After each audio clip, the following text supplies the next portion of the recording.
Queridos y amados hermanos, qué bueno podernos encontrar, amados de Dios, qué bueno poder estar acá, qué alegría una vez más podernos reunir para poder escuchar hoy su bendita palabra, para poder hoy adorar al Señor, para poder aquí desde cada uno de nuestros hogares, en el lugar donde estamos en este momento, pero todos unidos como pueblo de Dios, unidos como iglesia, la iglesia más abierta que nunca, la iglesia más viva que nunca, Dios hablándonos, Dios ministrándonos, Dios equipando a su pueblo, formando ese poderoso ejército que irá a la conquista. Un ejército que no terminará derrotado, un ejército que no terminará en fracaso, sino que es el pueblo de Dios, que con ese comandante en jefe, que es el mismo Dios delante de nosotros peleando la batalla, pues seguramente que tenemos garantizada la victoria. Muy bien, mis amados y amadas del Señor, sean bienvenidos y bienvenidas en esta linda mañana, en este nuevo tiempo que Dios nos regala, en esta serie que hemos venido trabajando durante este tiempo, que la hemos titulado Liberados para Servir. Hoy vamos a trabajar en el capítulo 7 del libro de Éxodo. Es un libro que es fantástico, un libro que es hermoso, que nos enseña muchísimos principios, pero que sobre todo nos está llenando de mucha fe y de mucha confianza, de saber que nuestro Dios está con nosotros, que Dios no nos ha desamparado ni nos va a desamparar, que a pesar de las tribulaciones, a pesar de la esclavitud, a pesar de la opresión que se tenga, tenemos un Dios que sabe liberar a su pueblo. Pero que lo libera no simplemente para jactarnos diciendo que somos libres, sino que precisamente el Señor nos libera para que le podamos servir. Hoy vamos a tocar un tema que he titulado Dios vence a nuestro adversario.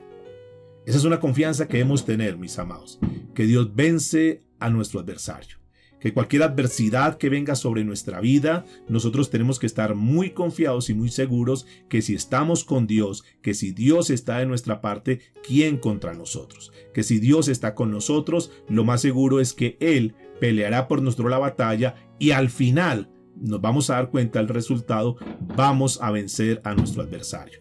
Yo quiero decirles, mis amados, que no se ha terminado todavía el libro de nuestra vida, que todavía ese guión está sin finalizar, que todavía hay mucho por hacer, que todavía hay mucho por escribirse de nuestra vida, que el mejor tiempo Dios lo tiene guardado y reservado para aquellos que verdaderamente confiamos en Él.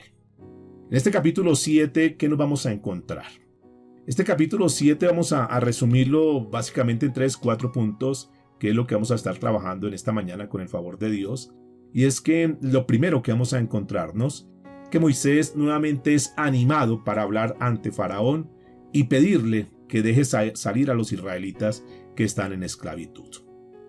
Lo segundo que vamos a encontrar en la escena de este capítulo 7 es cómo Dios, a través de la vara de Moisés, se transforma en una serpiente, que vamos a estudiar un poquitico esa parte, y cómo esa serpiente se devora a la serpiente de los magos, los adivinos de Faraón.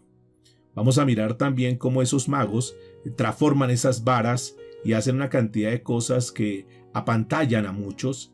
Por lo tanto, hace que creer al Faraón que eso no es Dios, que eso es cualquier otro de los magos que él tiene en su séquito. Pero vamos a mirar cómo Dios verdaderamente puede vencer a nuestro adversario, cómo Dios puede vencer al enemigo. Y lo tercero o cuarto que vamos a encontrar aquí es cómo el corazón de Faraón se endurece y cuando Dios le habla a través de Moisés, este hombre lo que hace es repeler, lo que hace es estar en contra, de cierta manera lo que hace es ponerse en oposición al mandato de Dios. Y vamos a ver entonces la primer plaga que Dios tiene que enviar para ir ablandando el corazón de este hombre, y es como el agua se convierte en sangre. Para hacer unas observaciones, digamos a nivel general de lo que es este capítulo, tendríamos que mirar que en este desarrollo de este capítulo se comienza esa gran batalla de nuestro Dios, el Dios de los cielos, que es el mismo Dios que tiene Israel, que es el mismo Dios que tenemos nosotros, como Dios entonces se pone al frente y comienza a comenzar a desplomar a cada uno de esos falsos dioses egipcios que se han incorporado, que se han establecido allá en esa región. pero cómo el poder de Dios es capaz de doblegarlos.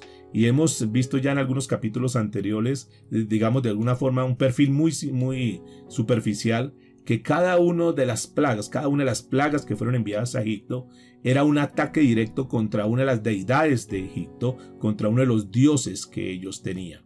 Y cómo Dios fue desplomándole, fue derribándole cada uno de esos argumentos que ellos tenían. Entonces vemos a un Aarón, vemos a un Moisés que vuelven a tomar fuerzas. Recuerde que en principio, cuando ellos le dieron la orden, digamos, a Faraón de que dejara ir al pueblo, Faraón se endureció contra los israelitas y al contrario, lo que hizo fue ponerles más carga. Entonces, a esta altura, en este capítulo 7, cuando comienza el relato, nos damos cuenta de un pueblo que está renuente, un pueblo que está escéptico, un pueblo que no le cree a Moisés, no le cree a la autoridad de él, porque obviamente para ellos en ese momento se ha venido una carga mucho más pesada. Y podrían estar diciendo, nos estaba yendo mejor sin Moisés acá, sin eso que vino a decirnos que él venía representando a Dios y lo demás, porque cuando él vino con esa noticia y fue a hablar con Faraón, entonces lo que hizo fue enojarlo contra nosotros. Ahora tenemos una carga mucho más pesada. Quiere decir que entonces en este momento Moisés está llevando una carga muy fuerte porque el pueblo está en contra de él, el pueblo está renuente a lo que él dice. Por otro lado, Faraón tampoco está acatando lo que Dios le ha dicho que le diga y está en una situación bastante difícil. Moisés entonces, uno no sabe qué es lo que está pasando, no sabemos si realmente es que se le estaba trabando la lengua a Moisés, si Moisés estaba tartamudeando. Hay diferentes conceptos, otros dicen que tenía un problema de dicción, es decir, de la forma de hablar, que le costaba mucho expresarse, pero me da la impresión que el problema de Moisés era un problema mucho más, digamos, psicológico. Llevaba 40 años en el desierto, se había sentido insuficiente, era un hombre que estaba lleno de temores, de inseguridad, después de haber pasado por todo ese proceso.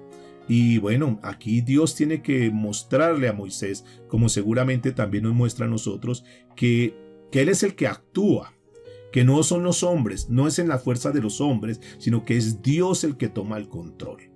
Y esto es lo que el Señor nos quiere dejar ver a través de la vida de Moisés, que Dios era el que iba a actuar a través de él, que no era Moisés, que no era la fuerza de Moisés, que no eran las habilidades de Moisés, que no eran las destrezas de Moisés, sino que Dios era el que iba a actuar y que simplemente Moisés iba a ser un instrumento en las manos de Dios. Y entonces Dios, a partir de ahí, nos comienza a mostrar también algo interesante. Porque es que nosotros queremos muchas veces salir adelante y entonces nosotros luchamos, bregamos a ver cómo salimos adelante hasta que Dios tiene que decir, no, quédate quieto, déjame que yo quiero estar contigo, yo quiero ayudarte, yo quiero demostrarte que tú vas a salir adelante, pero no por tus habilidades, no por tu capacidad, no por tus contactos, no por tu influencia, no por tu preparación, sino porque yo estoy contigo. Cuando nosotros como seres humanos, como hijos de Dios, nos damos cuenta de ese principio, entonces lo que tenemos que hacer es hacernos a un ladito y permitirle a Dios que verdaderamente sea el que tome el control de nuestras vidas. De ahí nace este tema, de ahí nace este título que hoy vamos a estar trabajando, y es que Dios es el que vence a nuestro adversario. Porque muchas veces nosotros queremos en nuestras fuerzas. Yo no sé si a ustedes les ha pasado como nos pasa a nosotros o nos había pasado a nosotros, donde queríamos tratar de buscar las soluciones en nuestras fuerzas y queríamos mirar a ver cómo hacíamos para salir adelante en ese problema, en esa encrucijada que nos encontrábamos. Pero al final terminábamos cansados, terminábamos fatigados y terminábamos sin resultados. Hasta que un día logramos entender que Dios es soberano, que Dios es poderoso y que lo que Él quiere es que nosotros aprendamos a depender de Él.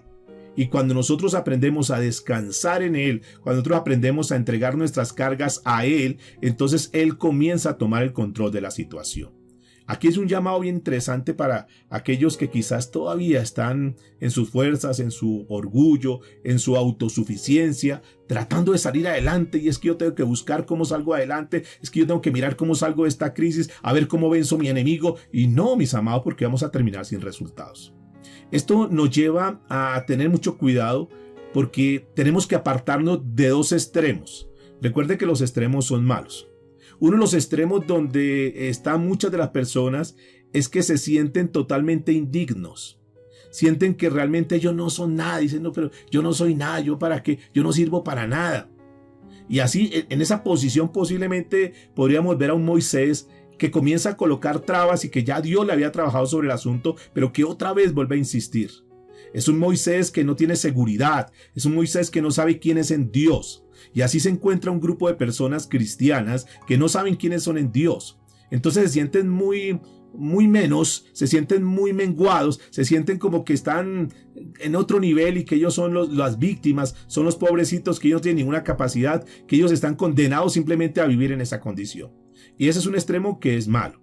Pero el otro extremo es aquella persona que se considera que ella no necesita de Dios, que él no necesita de Dios, que él puede hacer todas las cosas y todo lo que logra se lo atribuye a él mismo y desconoce verdaderamente que es Dios el que les ha ayudado, que es Dios el que los ha llevado hasta donde se encuentran en este momento, que lo que han tenido, que lo que han logrado no es en su fuerza, sino que ha sido la misericordia de Dios que ha sido derramada sobre su vida, sobre su familia, sobre su negocio, sobre lo que hace, y que lo que tiene realmente viene de la mano de Dios.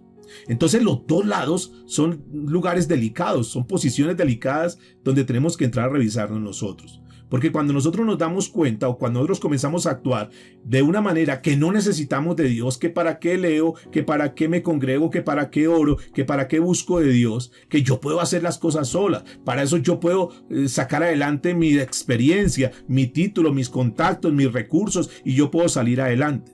Entonces cuando Dios encuentra un tipo de personas de ese estilo, entonces simplemente Dios lo que dice es, bueno, yo lo dejo solo, y yo lo dejo porque como Él quiere hacer las cosas sola, y cuando esa persona se encuentra solo frente al problema, frente a la dificultad, y está en una encrucijada, está en una situación difícil, entonces Él tiene que reconocer que definitivamente su error fue confiar en sí mismo y no poner la esperanza en el Dios de los cielos. El apóstol Pablo, en el libro de Romanos, capítulo 7, a la altura del verso 18, él reconoce esto y hablando de esta parte, escribió en esta carta lo siguiente: porque yo sé que en mí, es decir, en mi naturaleza de hombre pecador, no hay nada bueno, pues aunque tengo el deseo de hacer lo bueno, no soy capaz de hacerlo. El apóstol Pablo reconoce que tiene una debilidad y que él no puede salir adelante solo. Que él sabe que muchas veces, que las veces que él ha intentado salir solo, se encuentra en fracaso, se encuentra en derrota. Y él logra entender, para dejarnos esa enseñanza a nosotros en esta mañana, él logra entender que no es una buena manera de vivir, que la mejor manera de vivir es aprender a depender de Dios, y que todo lo que pasa en nuestra vida simplemente es porque Dios así lo ha querido, y Dios nos utiliza como un instrumento, pero que realmente Él es el que se tiene que llevar toda la gloria y toda la honra. Y eso entonces nos da la enseñanza a nosotros hoy. Si alguna persona dice, no, yo puedo salir adelante sin Dios, yo quiero decirles que no es cierto. Que tal vez es algo que el enemigo le ha hecho pensar, pero que nosotros debemos entender que definitivamente nosotros necesitamos depender de Dios absolutamente para todo. Nosotros tenemos que ser esos mendigos espirituales que le decimos, Señor, por favor, si tú no me ayudas, yo no sé cómo hacer a salir de este asunto. No sé cómo hacer en este momento. Ayúdanos, por favor. Que nosotros en todo momento le digamos, Dios, aquí estoy, por favor, ayúdame en cada una de las áreas de mi vida para salir adelante. Entonces, con estas observaciones del capítulo 7 de la vida de Moisés, vamos a entrar a estudiar, por favor, junto conmigo vamos a mirar el libro de Éxodo, capítulo 7, y vamos a echar una miradita a estos primeros versículos para ver Dios qué nos quiere enseñar a través de este pasaje de la Biblia. Dice la escritura entonces, estamos en Éxodo, capítulo 7, a la altura del verso 1. Y comienza diciendo la escritura de esta manera. Jehová dijo a Moisés, mira, yo te he constituido Dios para Faraón, y tu hermano Aarón será tu profeta. Aquí hay unas cosas que son tremendas que vale la pena nosotros poder entender en esta mañana. Aquí en este pasaje nos da una de las mejores definiciones que uno puede encontrar en la Biblia de lo que es un profeta. Moisés, noten que el Dios le está diciendo a Moisés que él sería como un Dios, en minúscula, un Dios ante Faraón. Que Moisés va a ser como la representación de Dios ante Faraón. Esta iba a ser la función que Dios le estaba encomendando a Moisés. Es decir, cuando tú te presentes ante Moisés, tú vas a ser como un Dios ante Faraón. Y la función de Aarón era el portavoz de Moisés. Es decir, que Aarón sería un profeta. Entonces, ¿qué es un profeta? De acuerdo a lo que nos está mostrando la Biblia en esta mañana. Un profeta es alguien que habla de parte de Dios. Diga conmigo, es alguien que habla de parte de Dios. Él es el profeta. Es decir, es aquel que tiene un mensaje de Dios para compartírselo a su pueblo. Es aquel que transmite el mensaje de Dios a su pueblo. Entonces podríamos decir que el profeta es contrario a un sacerdote. ¿Por qué razón? Porque sale de la presencia de Dios y se dirige a la gente. Y noten entonces que el sacerdote es el que representa al pueblo ante Dios. Es el que se pone como sacerdote. Señor, yo vengo en representación del pueblo a hablar contigo. ¿Ustedes recuerdan cuando el sumo sacerdote entraba al tabernáculo? Él recibía toda la, digamos, los pecados del pueblo, por llamarlo de esta manera. El pueblo se lo confesaba al sumo sacerdote y él ahora con esa carga iba ante Dios. Y en ese momento lo que estaba haciendo era representando al pueblo ante Dios. Recibía entonces de Dios y se lo daba y lo transmitía. Ahora, noten esto. Un sacerdote no debería hablar de parte de Dios. El profeta era el que debía representar al pueblo. El profeta era el que tenía que hablar con el pueblo. Dios me dijo esto, ahora yo te digo esto. Noten entonces que Dios le comienza a colocar a cada uno de ellos una labor y una misión. Por eso le arma un equipo entre ellos. Entonces Moisés va a ser como Dios ante el faraón y Aarón va a ser la voz, es decir, va a ser el que transmita al pueblo lo que Dios le quiere decir. Esas eran las funciones específicas que tenían ellos. Ahora, con esa tarea, con esa misión que Dios les está dando, les está renovando la misión que ellos tienen que cumplir a partir de ahora. Ahora, en esta altura, Moisés posiblemente se podría sentir de cierta manera frustrado como ese líder. Porque ya les he dicho, el pueblo ya no le estaba creyendo. Seguramente cuando él mandaba a reunir el pueblo decía, no, pero es que otra vez y lo que va a hacer es meternos en problema. Él iba a hablar con Faraón y Faraón decía, no voy a hacer eso. Entonces era una posición difícil. Pero es entendible porque muchos quizás hemos pasado por un momento como eso, donde no hemos visto resultados, donde nos hemos centrado más en mirar la circunstancia, en mirar los problemas, en mirar las dificultades. Y entonces la vida de muchos se ha quedado solamente ahí. Porque como no ha visto resultados, como aparentemente el enemigo le hace creer que no tiene el respaldo de Dios, entonces esa persona termina frustrada y termina más fijándose en los problemas, fijándose en las circunstancias, que poner su mirada en Dios. Entonces Dios tiene que renovar y como que darle un sacudón a Moisés, pero también Dios nos está hablando a nosotros en esta hora. Y es para aquellas personas que de repente están más centrados ahora mismo en su circunstancia, en el momento que están viviendo, en la situación que están viviendo, y que ahora están tan metidos ahí que terminan en depresión, terminan angustiados, terminan con estrés, terminan neuróticos. Terminan enfermos porque están mirando los problemas, están mirando las deudas, están mirando los compromisos y entonces se dejan envolver tanto en eso, se dejan hundir tanto en eso que se olvidan de mirar más arriba y mirar al Dios que tiene la solución. Son aquellas personas que fruto del problema que están viviendo dejan de fijar su mirada en Dios. Así hay muchos hoy en día. Y por eso es el llamado a decirle, un momento, Moisés, sí, esa es la circunstancia que estás viviendo, pero recuerda que yo estoy contigo. ¿Cuántas veces nosotros hemos dudado de Dios? Ahora, no tanto del poder de Dios, porque seguramente que ninguno podemos dudar del Dios Todopoderoso, pero sí muchas veces dudamos que Él esté interesado en nuestro problema. Y entonces creemos que no, Dios está tan ocupado que este problema que yo tengo no es tan importante y Él no está interesado en eso.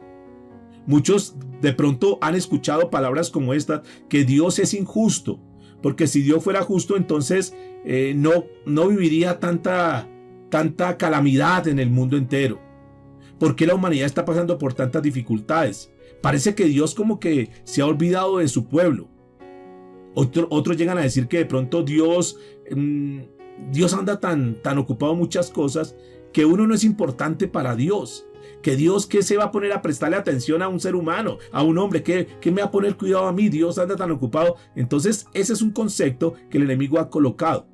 Y yo pregunto en esta mañana, o pregúntate tú mismo, ¿será que eso es cierto? ¿Será que es posible que Dios nos haya creado, nos haya colocado en esta tierra y que nos deje aquí como sin ningún cuidado? ¿Será posible que Dios verdaderamente no piense en nosotros? ¿Será que Dios verdaderamente no está interesado en relacionarse con su creación? Y yo quiero decirles que no es así, que Dios está pendiente de nosotros, que Dios nos cuida, que no importa, aunque tú te sientas el más insignificante o aunque tú te sientas que puedes hacer de todo, Dios está pendiente de su creación. Él no nos abandona, Él no nos deja. ¿Cuántos están de acuerdo conmigo? ¿Cuántos creen que Dios está con nosotros? Pues quiero decirles, mis estimados amigos, en esta mañana, que si tú te encuentras en una situación parecida, en una situación donde tú dices, no sé, yo la verdad no he visto la respuesta de Dios, pues yo quiero decirte en esta mañana una vez más que acudes a esa herramienta poderosa que Dios te dio, que es la oración. Y con tus propias palabras tú puedas expresarle a Dios, puedas descansar en Dios, le puedas decir y contarle lo que está pasando en tu vida, que le puedas expresar tu desaliento, que le puedas decir, Señor, yo en este momento me encuentro con estas dudas. Señor, en este momento me encuentro con estas frustraciones. Las cosas no me están saliendo bien, Señor. Por favor, ayúdame. Tengo problemas con mi familia, tengo problemas financieros, tengo problemas en mi parte de salud, tengo problemas en la parte laboral, en la parte social, cualquiera que sea tu problema.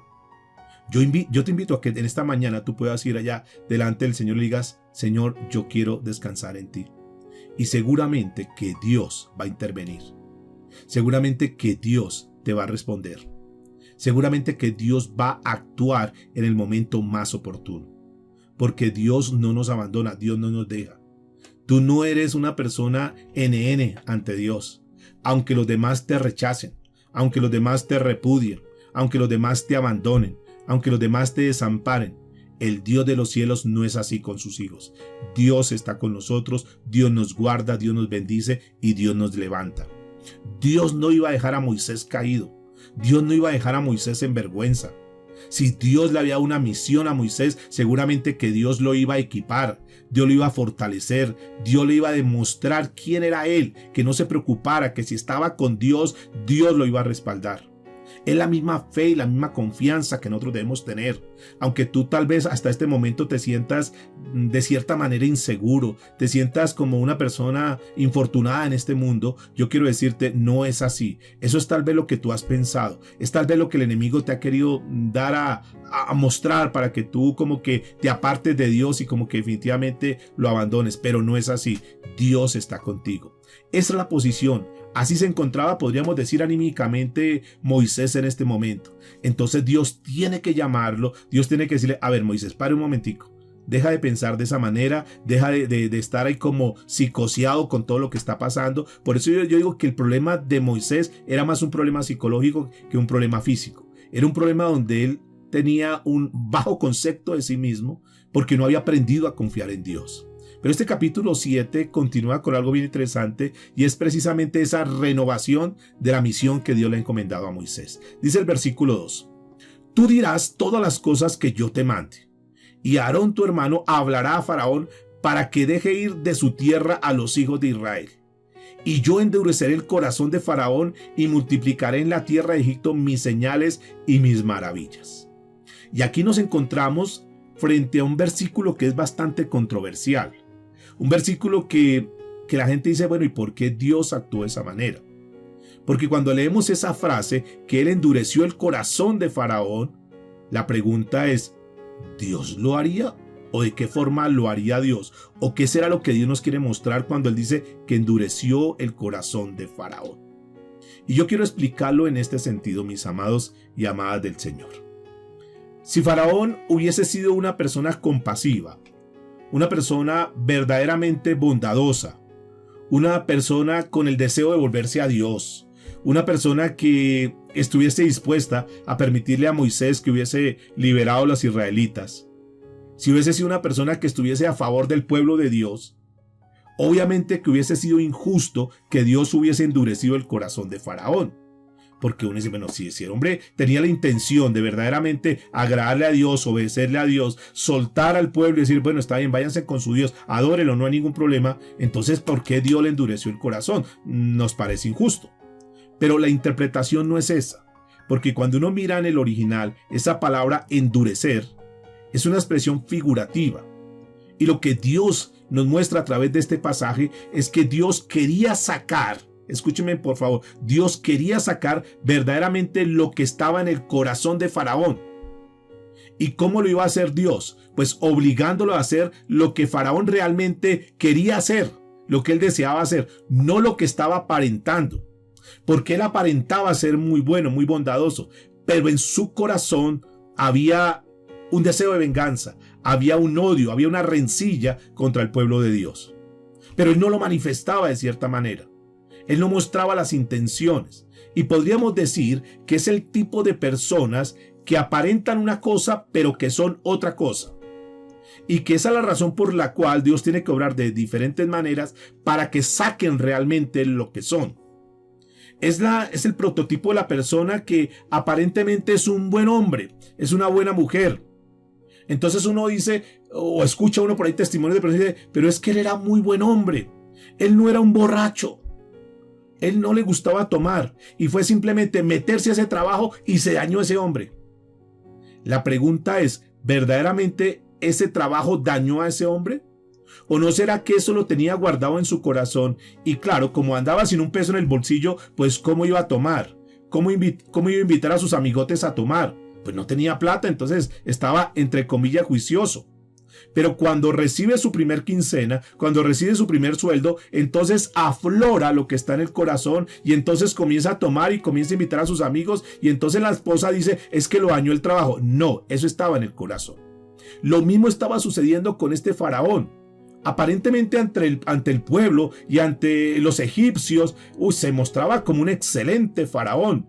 Y claro, todo el mundo le rendía la pleitesía y lo veneraba y lo endiosaban y lo demás porque era excelente. La pregunta es, ¿verdaderamente este hombre era así? Ustedes notaron que cuando Moisés la primera vez va a hablar con él, él saca lo que hay en su corazón y dice, póngale más carga a ese pueblo. Ahora ya no le den paja y que ellos consigan la paja, pero que hagan el mismo número de ladrillos. Entonces noten que él en el corazón tenía muchas cosas. Y cuando el Señor dice que endurece el corazón, lo que está mostrándonos la Biblia es que el Señor, a través de lo que estaba o lo que iba a hacer con Faraón, iba a sacar verdaderamente lo que estaba en él. Iba a hacer aflorar lo que verdaderamente estaba en el corazón. Eso es lo que muchas veces pasa, que las circunstancias para nosotros hoy en día, en la actualidad, las circunstancias dejan sacar lo que está en el corazón. Aquellas personas que dicen, no, yo amo a Dios, para mí Dios es lo importante, para mí Dios es lo principal, Señor, yo te necesito, Señor, yo te alabo, Señor, yo te busco, porque está pasando una crisis, porque está sin trabajo, porque no tiene una fuente de ingresos, porque está mal económicamente, para citar un ejemplo. Pero apenas tiene el trabajo, apenas se le soluciona su problema financiero, apenas comienza ya a su empresa a desarrollarse, entonces se olvidan de Dios. Y Dios tiene que decir, bueno, aquí hay que hacer un trato porque verdaderamente cuando estaban bien ni siquiera me tenían en cuenta. Entonces noten que también muchas veces la disciplina de Dios viene por causa de que Dios conoce nuestro corazón y Él sabe lo que hay ahí. Y por eso Dios tiene que pasarnos por muchos procesos. Este hombre estaba a punto de entrar a uno de esos procesos fuertes. Dios lo que quería era revelar verdaderamente era lo que estaba en el corazón. Y quería dejarlo ahí, frente al escarnio público, para que aquellos que lo adoraban, aquellos que lo veían con la máxima autoridad como su Dios, se dieran cuenta verdaderamente quién era Él. Y por eso Dios iba a permitir muchas cosas que estaban por venir. Vamos a mirar por favor versículos 4 y 5. Podríamos decir entonces que lo que Dios iba a hacer a través de todas las experiencias de las plagas que venían para Egipto, era como quitarle la máscara a Faraón. Verdaderamente evidenciar la personalidad de este hombre. Eso muchas veces también pasa con las pruebas que vivimos, que Dios saca verdaderamente lo que hay en nuestro corazón. Versículo 4 y 5. Y Faraón, escuche lo que Dios le está diciendo a ellos. Y Faraón no os oirá, mas yo pondré mi mano sobre Egipto y sacaré a mis ejércitos, mi pueblo, los hijos de Israel, de la tierra de Egipto. O sea, él va a endurecer, sí, pero yo soy el que estoy con ustedes, no se preocupen. Se pondrá la situación difícil, se vendrán cosas complicadas, pero no se preocupen que yo estoy con ustedes. Y es que la Biblia es supremamente clara, dice que él mismo es, versículo 5, y sabrán los egipcios que yo soy Jehová, cuando extienda mi mano sobre Egipto y saque a los hijos de Israel en medio de ellos. Entonces ustedes simplemente hagan lo que les corresponde hacer. Ustedes solamente digan lo que le estoy diciendo que le digan a Faraón. Y no se preocupen, que yo soy el que los respalda a ustedes. Si ellos no le hacen caso, tranquilo, que tengo muchas maneras de demostrar que yo soy Jehová de los ejércitos, que yo soy el Dios de los cielos. Y claro, cuando uno comienza a leer este tipo de pasajes, uno se tiene que llenar de mucha confianza. Porque es que muchas veces nosotros hemos querido como salir adelante solos. Como que nos queremos vengar, como que si nos hicieron algún daño, entonces yo tengo que mirar a ver cómo es que yo puedo también sacar adelante, y voy a sacar adelante mi familia, y voy a demostrarle a los demás tal cosa. Aquí no se trata de eso, mis amados. Se trata de que nosotros aprendamos a confiar en Dios, porque Dios está con nosotros y Él es el que pelea la batalla por nosotros. Nuestra labor simplemente es obedezcamos y seamos sujetos a lo que Dios nos dice.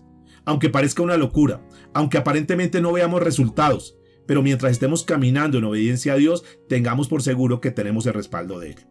Sigue agregando entonces versículo 6 y vamos a mirar este párrafo hasta el versículo 9. E hizo Moisés y Aarón como Jehová les mandó. Diga conmigo, eso es obediencia. Hay cosas que a veces no entendemos, hay cosas que dicen, no, pero esto es como una locura, no importa.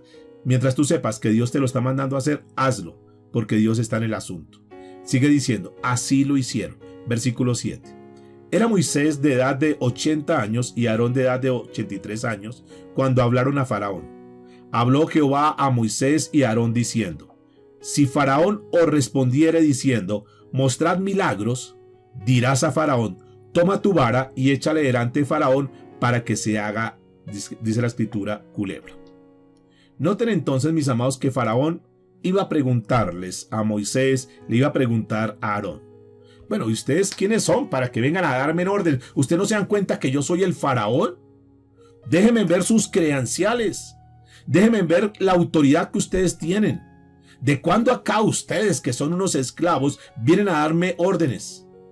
¿Cómo puede ser posible que ustedes me desafíen a que yo tenga que hacer cosas? Porque sí, porque ustedes me lo vienen a decir. Déjenme ver sus credenciales. Porque lo que ustedes me están pidiendo es una petición excesiva. ¿Cómo se les ocurre que yo voy a hacer eso? Ustedes recuerdan que la autoridad que tenía Aarón, la autoridad que tenía Moisés, era una vara. Es decir, que esa vara era la señal de autoridad. Escúcheme, nosotros cuando caminamos en obediencia a Dios, es la autoridad que nosotros tenemos. Cuando tú estás caminando en obediencia a Dios, cuando yo camino en obediencia a Dios, es como esa vara, para poner como una analogía ahí, como esa vara de autoridad. El enemigo puede venir a hacer muchas cosas. Ustedes recordarán que la mayor guerra espiritual que nosotros podemos hacer se llama la obediencia. Mientras tú y yo obedezcamos a Dios, estamos haciendo la mayor guerra espiritual. Porque la batalla es de argumentos y Satanás siempre va a venir a colocar argumentos para que precisamente nosotros desobedezcamos a Dios. Porque Satanás sabe que cuando nosotros obedecemos a Dios, Él no puede hacer nada sino tener que huir. Esa es la manera como lo resistimos. Es la vara que tenemos hoy en día. Tú quieres tener autoridad, tú quieres comenzar a que tu vida sea diferente, sea cambiada, pues tenemos que tomar esa vara de autoridad que es la obediencia a la palabra de Dios, y con esa vamos a poder vencer todos los ataques del enemigo. Pero vamos a seguir porque aquí hay unos magos. Recuerde que Faraón también tiene sus magos, porque el diablo es experto en imitar. El diablo, de cierta manera, entre comillas, tiene poder. Él es un imitador, él no es un creador, él simplemente imita. Y mire lo que pasa en el versículo 10. Dice la escritura que vinieron pues Moisés y Aarón a Faraón e hicieron como Jehová lo había mandado. Otra vez, obediencia. Y echó Aarón su vara delante de Faraón y de sus siervos, y dice la escritura que se hizo culebra. Muy bien. En este pasaje han surgido algunas dudas con respecto a la palabra serpiente o a la palabra culebra que aparece aquí en este pasaje. Porque hay pocos, digamos, datos históricos que nos hablan sobre esa serpiente en Egipto. La palabra utilizada en el original, cuando se traduce esta palabra en el original, es cocodrilo. Parece ser que en el original esta palabra que se utilizó aquí es la palabra cocodrilo. Nosotros lo leemos en estas traducciones y lo encontramos como culebra, pero originalmente dice que esa vara se convirtió como en un cocodrilo. Durante los tiempos de Moisés, dicen los historiadores, ellos adoraban reptiles. Recuerden que, vamos a mirar ahorita enseguida, que esos cocodrilos vivían alrededor del río Nilo, a las orillas del río Nilo, a las orillas de los estanques del país. Y el cocodrilo era un animal que ellos lo conocían muy bien.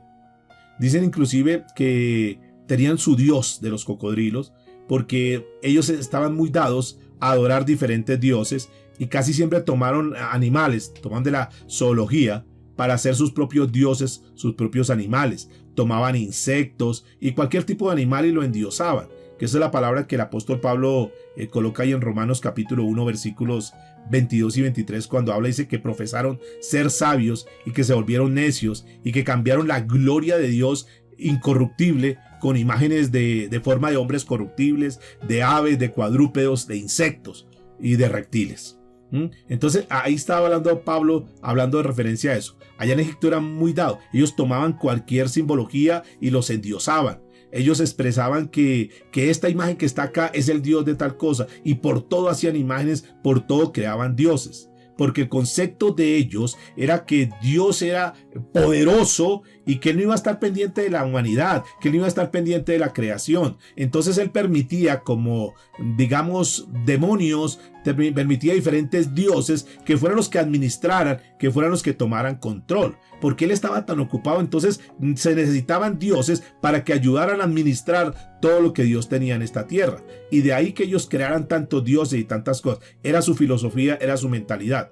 Y claro, siempre el enemigo tratando de colocar dioses para que se ponga la mirada en esos dioses y se quite la mirada del Dios verdadero. Si nosotros lo miramos en nuestra realidad, digamos la corriente religiosa hoy en día tiene muchísimos dioses.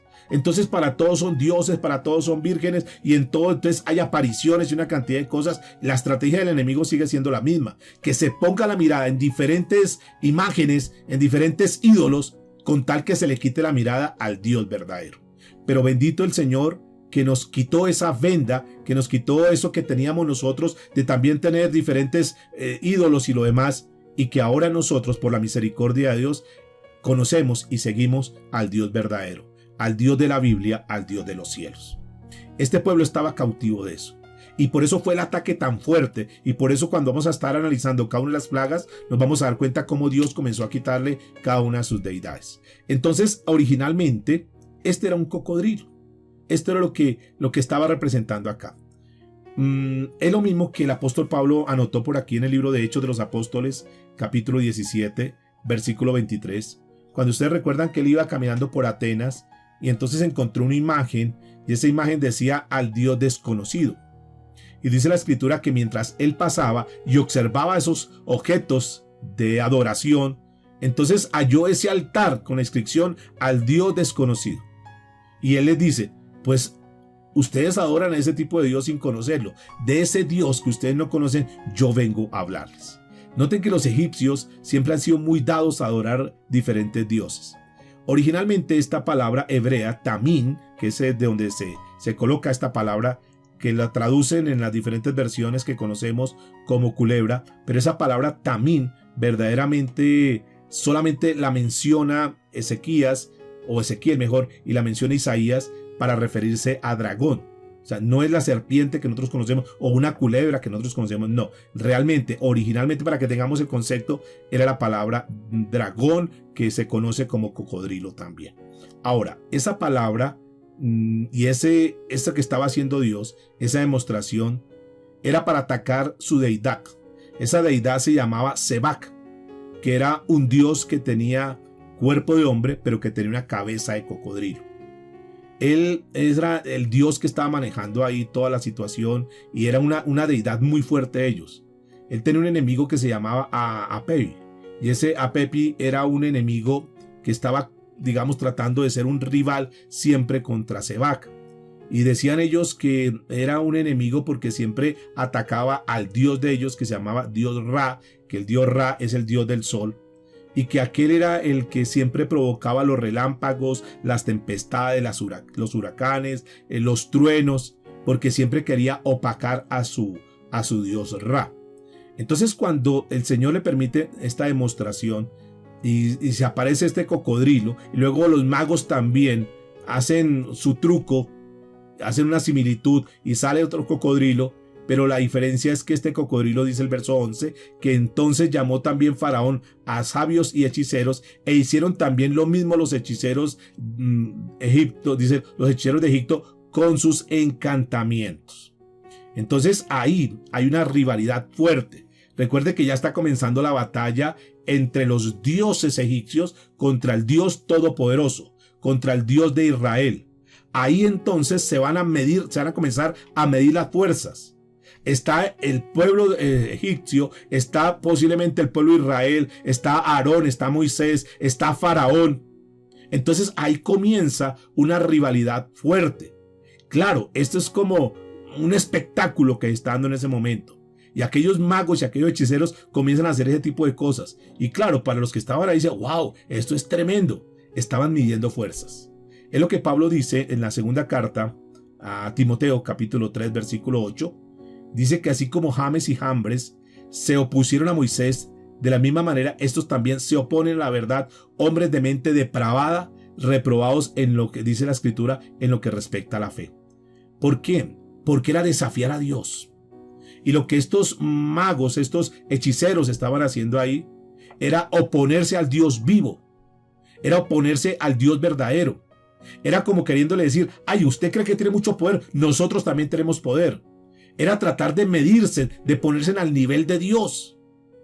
Y era, claro, eso estaba generando seguramente en Dios cosas tremendas para decir, voy a callarle la boca en algún momento.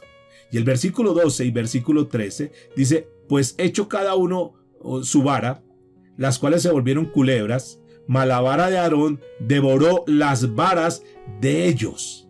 Y el corazón de Faraón, noten aquí entonces que nos deja ver que fueron seguramente muchas varas de los brujos, de los hechiceros, y era una sola vara, la de Aarón. Pero esa vara, dice la Escritura, mas la vara de Aarón devoró a las varas de ellos, demostrándole que sus dioses no eran tan fuertes ni tan poderosos como el único Dios verdadero que está en los cielos. Y el versículo 13 añade, y el corazón de Faraón se endureció, y no los escuchó como Jehová lo había dicho. Estamos en la primer plaga y obviamente ya Dios les había dicho a ellos, es posible que Faraón endurezca su corazón.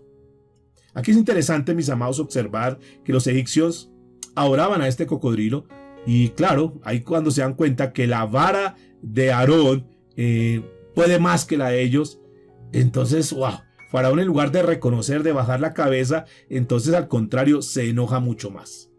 Y vamos a mirar entonces qué sucede en vista de que esa primer prueba, en vista de que lo primero que le demuestra, Faraón no lo acata, endurece su corazón, se pone como más fuerte, la situación más tensa.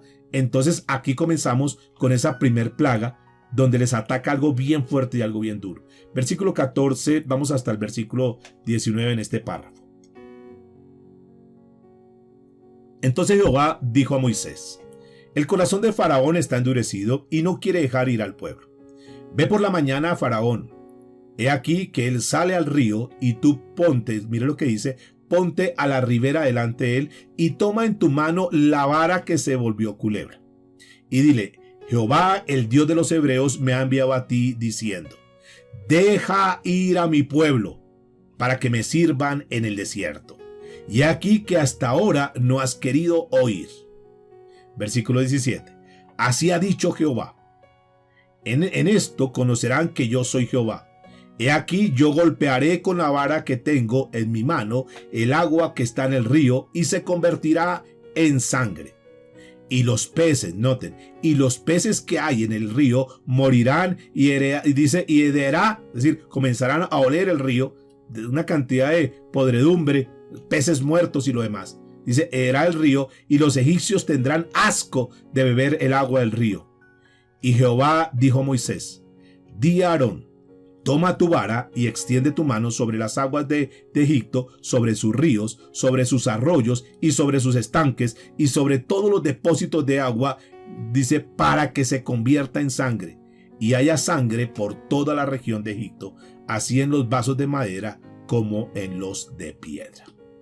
¿Qué estaba haciendo Dios? Aquí comenzaba un ataque fuerte, aquí comenzaba Dios a demostrar su poder. Recuerde que este era uno de los golpes más certeros en lo que tiene que ver con la adoración egipcia. Porque para ellos el río Nilo, las aguas del río Nilo, era lo más sagrado que ellos tenían. Ahora, esa agua se iba a convertir en sangre, según lo que nos está diciendo aquí la escritura.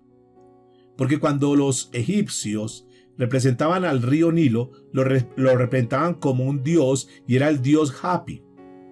Ese dios Hapi era un hombre grueso, con unos pechos como de mujer.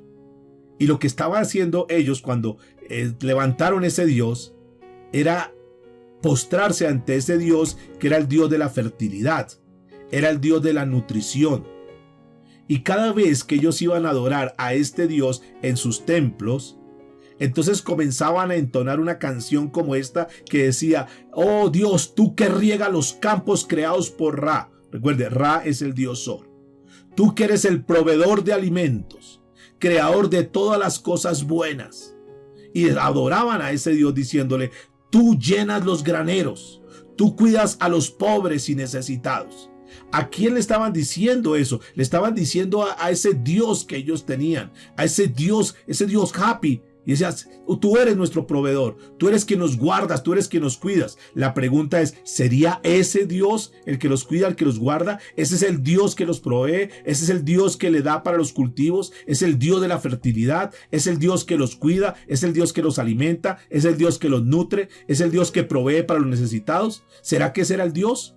Claro, su esperanza estaba puesta en ese Dios. Nosotros conocemos quién es el Dios que verdaderamente les provee. Y Dios, a través de eso, entonces iba a quitarles ese concepto errado que tenía. Y cuando el agua, que era lo que nutría, era como, podríamos decir, como la sangre para nutrirlos a ellos, pero que esa sangre, ahora cuando ese río se convirtiera en sangre, ya no iba a ser esa fuente vital, sino que en lugar de ser una bendición, ahora se iba a convertir en una maldición. Entonces lo que Dios estaba atacando a este pueblo es que esa confianza que tienen en ese río, en esa agua, no es nada. Que realmente Dios es el que puede transformar todo. Pero también, mis amados y amadas del Señor, nos enseña a nosotros algo. Porque para muchos, tal vez su confianza, su esperanza está en su empresa, está en su negocio, está en su trabajo, está en sus propias capacidades, porque piensan que cada uno es el proveedor y que si ustedes no están, eso se va a acabar, y que es su negocio y que es su empresa y lo demás. Y Dios tiene que muchas veces quitar algunas fuentes para que nosotros dejemos de poner la mirada en eso y que verdaderamente la pongamos en el Dios de los cielos, que es verdaderamente nuestro proveedor, es el que nos alimenta, es el que está pendiente de nosotros. Claro, que Dios utiliza un trabajo, que Dios utiliza una empresa, sí, todo eso se puede dar, pero nunca endiosemos el dinero, nunca endiosemos las empresas, nunca creamos que eso es lo más importante para nosotros y que por estar más pendiente de eso nos descuidemos del verdadero Dios de los cielos. Estos iban a ser confrontados, ese pueblo iba a ser confrontado, porque ese era un país que caminaba y estaba en las riberas del río y se nutrían, vivían, dependían solamente de eso. Noten lo que dice el verso 20 y el verso 21. Y Moisés y Aarón hicieron como Jehová lo mandó, y alzaron la vara, dice la escritura, golpeó las aguas, y alzando la vara golpeó las aguas que había en el río en presencia de Faraón y de sus siervos. Y todas las aguas que habían en el río se convirtieron ¿en qué? En sangre. Asimismo los peces que había en el río murieron, y el río se corrompió, tanto que los egipcios no podían beber de él, y hubo sangre por toda la tierra de Egipto. Egipto, una gran nación. Pero ustedes verán en la historia que era una nación que la mayor parte de esa población se encontraba ahí en el margen del río Nilo. Era un río que fluía más o menos, dicen los conocedores, 5.500 kilómetros. Era la vida para los egipcios. De ahí dependían, porque toda la tierra se nutría prácticamente, porque es una tierra que está en el desierto, pero el río era lo que le proporcionaba el agua para nutrir las plantas, el agua para que ellos mismos pudieran beber, el agua para la agricultura, el agua para el aseo, el agua para la pesca. Entonces era una dependencia tremenda. Esta era una sociedad que era como un cinturón en esa civilización, que estaba todo alineado siempre ahí pegaditos al margen, dependiendo del río Nilo. Ahora estaba siendo atacado eso. Ahora es donde habían puesto tanta esperanza, tanta confianza, tanta dependencia, ahora se ha convertido en una maldición para ellos. Ahora esa agua, que era una bendición antes, ahora se ha convertido en su mayor maldición. Y esto pues ustedes se pueden imaginar cómo se estaban sintiendo ellos. Esto seguramente le tocó el corazón a Faraón. Dijo, wow, nos están dando duro. O sea, ese Dios de los cielos es tremendo. Pero no nos vamos a quedar quietos. Y dice el verso 22 al 25. Y los hechiceros de Egipto hicieron lo mismo, dice, con sus encantamientos. Y el corazón de Faraón se endureció y no los escuchó como Jehová lo había dicho. O sea, todo eso ya Dios lo había dicho. O sea, ustedes van a hacer eso y no crean que Faraón va a decir, bueno, sí, está bien. Ahora sí no, el corazón se va a endurecer. Dice versículo 23, y Faraón se volvió y fue a su casa y no dio atención tampoco a eso. Dijo, no, sencillamente fue otro truco como los que hacen también mis magos. A mí no me van a convencer con eso. Versículo 24. Y en todo Egipto hicieron pozos alrededor del río para beber, pero no podían beber de las aguas del río, y se cumplieron 7 días después que Jehová hirió el río. Pero noten aquí un detalle importante, mis amados y amadas del Señor. Dice que duró 7 días. Faraón no se convenció por eso, sino que al contrario dice que como que fue más provocado. Como que dijo, no, esto a mí con esto no me van a convencer. Esto también lo pueden hacer mis magos. El hecho fue bien asombroso. Pero noten que los magos de él no tuvieron el poder, no tuvieron la capacidad para convertir esa agua en sangre, volverla agua nuevamente. No lo pudieron hacer porque no tiene el poder. Porque es nuestro Dios el que vence al adversario. Él puede querer imitar muchísimas cosas, pero de ahí no puede hacer nada más. Por eso, mis amados, yo quiero hoy terminar con esto, porque solamente vamos a tocar una plaga, son 10 plagas. Durante esta semana vamos a estar trabajando con el resto de plagas y hasta donde Dios nos lo permita, para poder entender y poder tener una certeza grande y profunda que nosotros tenemos un Dios que vence las adversidades. Y que aunque tú te sientas quizás desalentado y que los problemas son graves y lo demás, no te preocupes, que el Dios Todopoderoso está con nosotros. Quiero que por favor, antes de terminar, le echemos una leída al Salmo 144 para sacar de aquí un principio que quiero que con este nos vayamos en este día. La Biblia dice, el salmista escribiendo en el Salmo 144 a partir del verso 1, dice, bendito sea Jehová mi roca, quien adiestra mis manos para la batalla y mis dedos para la guerra. Misericordia mía y castillo, fortaleza mía y mi libertador. Escudo mío es en quien he confiado, el que sujeta a mi pueblo debajo de mí. Versículo 3. Oh Jehová, ¿qué es el hombre para que en él piense, o el hijo del hombre para que lo estimes? El hombre, note lo que dice el verso 4, el hombre es semejante a la vanidad, sus días son como la sombra que pasa. Oh Jehová, inclinas tus cielos y desciende, toca los montes y humee. Despide relámpagos y disípalos. Envía tus saetas y túrbalos. Envía tu mano desde lo alto. Redímeme y sácame de las muchas aguas, de la mano de los hombres extraños, cuya boca habla vanidad y cuya diestra es diestra de mentira. Verso 9. Oh Dios, a ti cantaré cántico nuevo. Con salterios, con decacordio cantaré a ti. Tú, el que da, escúcheme, el que da victoria a los reyes, el que rescata de maligna espada a David su siervo. Rescátame y líbrame de las manos de los extraños, de los hombres extraños, cuya boca habla vanidad y cuya diestra es diestra de mentira. Sean nuestros hijos como plantas crecidas en tu juventud, nuestras hijas como esquinas labradas como las de un palacio. Escuche por favor verso 13, nuestros graneros llenos, provistos de toda suerte de grano, nuestros ganados que se multipliquen a millares y decenas de millares en nuestros campos. Nuestros bueyes estén fuertes para el trabajo, no tengamos asalto, ni que hacer salida, ni grito de alarma en nuestras plazas. Versículo 15. Bienaventurado el pueblo que tiene esto. Bienaventurado cuyo Dios es Jehová. Concluyo, mis amados y amadas del Señor, diciéndoles en esta mañana: Dios está absolutamente al tanto de todo lo que sucede en la tierra. Dios un día entregará a cada quien lo que corresponde. A los justos, escúchenme por favor, amados del Señor, a los justos aquellos que hemos decidido estar en Cristo, aquellos que nos proponemos obedecer su palabra, aquellos que le decimos, Señor, no importa lo que esté pasando, yo me la quiero jugar toda contigo. Dios dice que nos espera bienaventuranzas. Dios está hablando, dice que lo que nos espera a nosotros es gozo por el hecho de ser hijos de Dios, de disfrutar en su presencia. Y como nosotros somos hijos de Él, Él va a tener cuidado de nosotros y Él va a derramar su bendición sobre nosotros. Nosotros tenemos que estar tranquilos, que estamos respaldados por Dios, que sí que hay faraón, que sí que hay enemigos y lo demás. Eso es cierto. El diablo existe. Estamos en una batalla. Pero quiero decirles que no estamos solos en esta batalla. Dios está con nosotros. Pero también nos muestra esta enseñanza el día de hoy. Es que aquellos que rechazan a Dios, aquellos que se rebelan contra su ley, contra su palabra, aquellos que quieren decir, nosotros también podemos hacer las cosas sin necesidad de Dios, aquellos les espera un destino terrible, un destino eterno de separación de Dios. Ellos aparentemente pueden pensar que tienen ventaja y que le están ganando a Dios, pero un día ellos sufrirán la ira santa de Dios sobre sus vidas.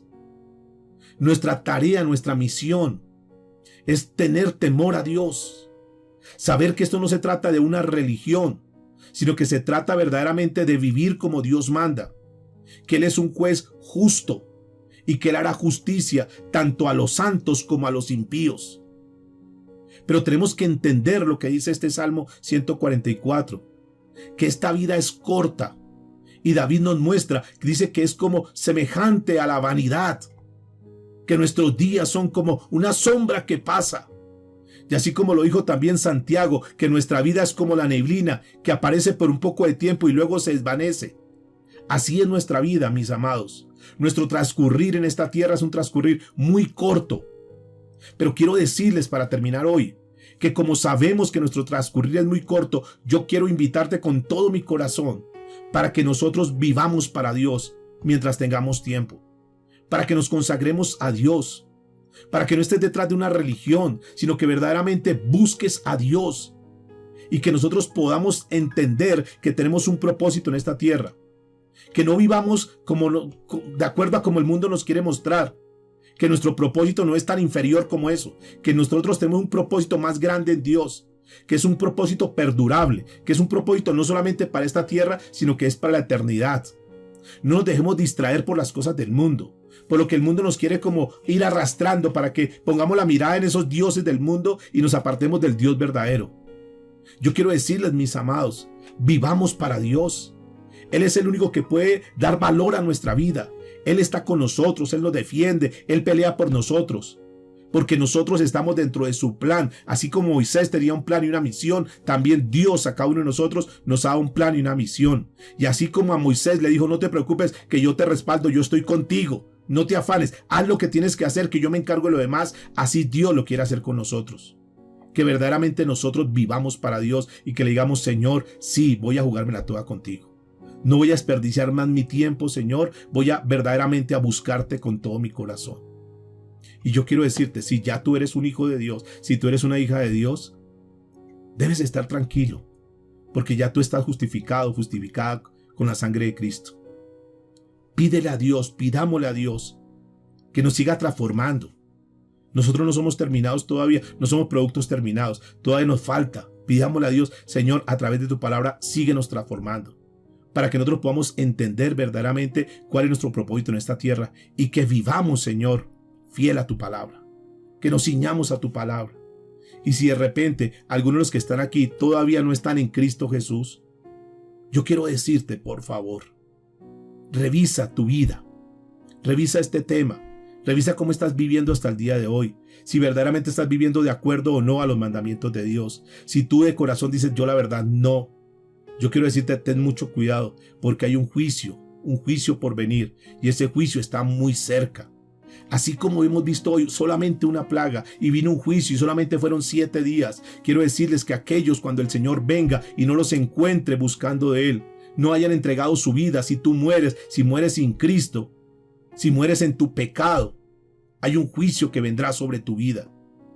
Hoy Dios te está dando una oportunidad. Hoy Dios te da nuevamente su misericordia para que tú le digas: Señor, perdóname, sí estoy viviendo en pecado. Yo no quiero resistirte más. Yo no quiero ser como Faraón, que lo resiste. Yo no quiero, Señor, ser esa persona que dice: no, yo puedo salir adelante solo. Yo no necesito de Dios. Yo no creo en ese Dios. No, ablanda tu corazón y dile: Señor, por favor, yo quiero ser justificado. Yo quiero ser hecho justo delante de ti. Y por la sangre de Cristo Jesús, que fue derramada allá en la cruz del Calvario, todos nuestros pecados serán borrados. Y no importa lo que hayas hecho, sabemos que Dios perdona todos los pecados. Conviértete en un hijo de Dios y evítate todos los juicios que están por venir. Acepta ese sacrificio que Cristo hizo allá en la cruz del Calvario. Y entonces vas a vivir a partir de ahora una vida diferente. Una vida que agrada a Dios. Una vida que camina conforme a la palabra de Dios. Y entonces así estarás libre de toda condenación y de todo juicio que viene. Estos capítulos que están por venir son capítulos que son bastante contundentes en nuestra vida. Este libro de Éxodo es el libro de liberación. Y eso es lo que Dios quiere: librarnos del pecado, librarnos de la condenación del infierno, para que le podamos servir. Por favor, inclina tu rostro y demos gracias al Señor. Padre, te damos muchas gracias en esta hora. Gracias por tu palabra, Señor. Gracias por tu misericordia. Gracias por hablarnos, Señor, a través de la Escritura, para hacernos reflexionar, Señor, de nuestro caminar diario. Perdónanos, Señor, por tantos errores, tantas equivocaciones, por tantas imprecisiones, Dios. Sabemos que tú nos has hablado hoy. De aquí en adelante esta palabra ya está en el corazón de cada uno de tus hijos, Señor, de mis amigos que hoy se han conectado para escuchar este mensaje. Espíritu Santo, haz lo que tengas que hacer en la vida de cada uno de nosotros. Llévanos, Señor, al arrepentimiento y que verdaderamente nos volvamos a ti, Señor. Que aquellos que están con ese corazón como de Faraón endurecido, Señor, tú toques sus vidas, tú los transformes y que ellos puedan entender que solamente hay un Dios verdadero, un Dios todopoderoso. Lo demás son cosas efímeras, pasajeras, distracciones. Que nuestra vida verdaderamente esté centrada en ti, Señor. Te damos muchas gracias, Padre. En el nombre de Cristo Jesús de Nazaret. Amén. Y amén.